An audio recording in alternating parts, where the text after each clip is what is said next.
বাংলাদেশের এমন কোন ঘর থাকবে না যেখানে জামাত ইসলামী পৌঁছাবে না। জামাত ইসলামী নাই কোথায়? রাজধানী থেকে শুরু করে প্রত্যন্ত অঞ্চল পর্যন্ত যেখানে যান সেখানে জামাত ইসলামী।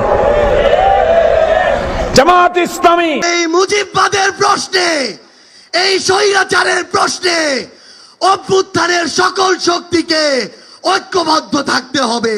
সরকারকে বলতে চাই, সেই শাসনতান্ত্রিক ব্যবস্থার মৌলিক পরিবর্তন না করে আপনারা নির্বাচনের দিকে হাঁটবেন না।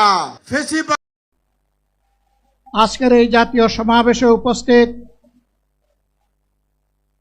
সম্মানিত জাতীয় নেতৃবৃন্দ, বন্ধু সংগঠনের নেতৃবৃন্দ,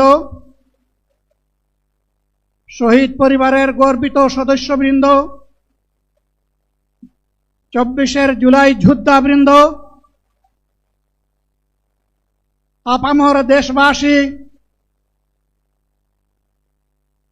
এবং আমার সাংবাদিক বন্ধুগণ, আমি সর্বপ্রথম মহান রবের দরবারে শুকরিয়া আদায় করছি। ফ্যাসিবাদের পতনের পর অত্যন্ত অনুকূল পরিবেশে আল্লাহ রাব্বুল আলামিন আজকের এই সমাবেশটি করার আমাদেরকে তৌফিক এনায়েত করেছেন, আলহামদুলিল্লাহ। 2 দিন আগে ঝড়ধারায় বৃষ্টি ঝরেছে।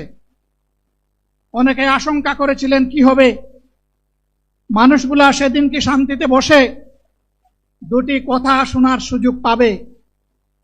আল্লাহ রাব্বুল আলামিন আজকের দিনটা অনেকটা এয়ার কন্ডিশন করে দিয়েছেন, আলহামদুলিল্লাহ।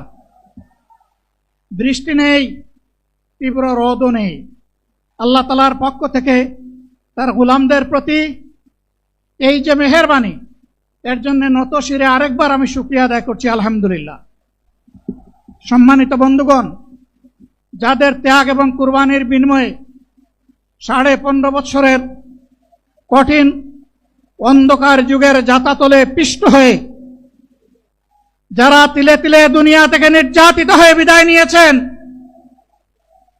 অপশক্তির বিরুদ্ধে প্রতিবাদ করতে গিয়ে বিদায় নিয়েছেন, যারা লড়াই করে আহত হয়েছেন, পঙ্গুত্ব বরণ করেছেন, আমরা তাদের সকলের কাছে গভীরভাবে ঋণী। মহান আল্লাহর দরবারে তৌফিক চাই, বাংলাদেশ জামাতে ইসলামীর অস্তিত্ব যতদিন থাকবে আল্লাহ যেন তাদের ঋণ পরিশোধ করার শক্তিটাও ততদিন আমাদেরকে দান করেন। আমি গভীর পরিতাপের সাথে আপনাদেরকে জানাচ্ছি, আজকের এই বিশাল সমাবেশ আয়োজন করতে গিয়ে আমাদের 3 জন ভাই ইতিমধ্যেই দুনিয়া থেকে বিদায় গ্রহণ করেছেন। খুলনার দাবকুপ উপজেলার আমির জনাব মৌলানা আবু সাইদ বিদায় নিয়েছেন। পাবনার বয়োজ্যেষ্ঠ একজন মুরব্বী জনাব মুস্তাফিজুর রহমান, তারা এই আয়োজনে আসতেই পারেননি।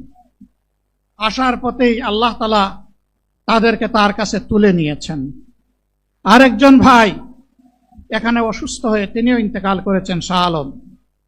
মহান রবের দরবারে দোয়া করি, আল্লাহ তাআলা তাদের উপর রহম করুন, তাদেরকে ক্ষমা করুন, জান্নাতুল ফেরদাউসের নিয়ামত তাদেরকে দান করুন, তাদের আপনজনকে আল্লাহ তাআলা সবরে জামিল আতা করুন। সম্মানিত ভাইয়েরা, আবু সাইদরা যদি বুক পেতে না দাঁড়াতো, এই জাতির মুক্তির জন্য যদি বুকে গুলি লুফে না নিত, হয়তোবা আজকের এই বাংলাদেশটা আমরা দেখতাম না। ইতিমধ্যে হয়তো আরো অনেক সরকার গঠন করেন, তাহলে কোন এমপি, কোন মন্ত্রী আগামীতে সরকার কিন্তু প্লট গ্রহণ করবে না। কোন এমপি এবং কোন মন্ত্রী ট্যাক্সবিহীন কোন গাড়ি চড়বে না। কোন এমপি এবং কোন মন্ত্রী তার নিজের হাতে কোনো টাকা চালাচালি করবে না। কোন এমপি এবং কোন মন্ত্রী যদি তার নির্দিষ্ট কোনো কাজের জন্য বরাদ্দ পেয়ে থাকেন, কাজ শেষ হওয়ার সাথে সাথে বাংলাদেশের 18 কোটি মানুষের কাছে তারা তার প্রতিবেদন তুলে ধরতে বাধ্য হবে। সম্মানিত বন্ধুগণ, চাঁদা আমরা নিব না, দুর্নীতি আমরা করব না, চাঁদা আমরা নিতে দেব না, দুর্নীতি আমরা সহ্য করব না। এই বাংলাদেশটাই আমরা দেখতে চাই। যুবকদেরকে আমরা স্পষ্ট ভাষায় বলতে চাই, বন্ধুগণ, তোমাদের সাথে আমরা আছি। আমি আজকে জামাতের আমির হিসাবে এখানে কথা বলতে আসিনি। আমি এসেছি বাংলাদেশের 18 কোটি মানুষের একজন হয়ে কথা বলতে। আমি শিশুদের বন্ধু, আমি যুবকদের ভাই, আমি বয়স্কদের সহযোদ্ধা, আমার বোনদের আমি ভাই। সুতরাং তাদের মুক্তির জন্যই আমি দায়িত্ব নিয়ে আজকে এখানে দাঁড়িয়েছিলাম। আল্লাহর ইচ্ছা শরীর আমাকে সাময়িকভাবে সহযোগিতা করে নাই, এটাও আল্লাহর ইচ্ছা যে এখন আল্লাহ আমাকে কথা বলার সুযোগ দিচ্ছেন। আমি বলতে চাই, বাংলাদেশের নির্দিষ্ট কোন শ্রেণীর মুক্তির জন্য আমাদের এই লড়াই নয়। রাস্তার একজন পরিচ্ছন্নতা কর্মী, চা বাগানের একজন শ্রমিক, রক্ত পানি করে ঘাম জড়ানো আমার একজন রিক্সা চালক ভাই,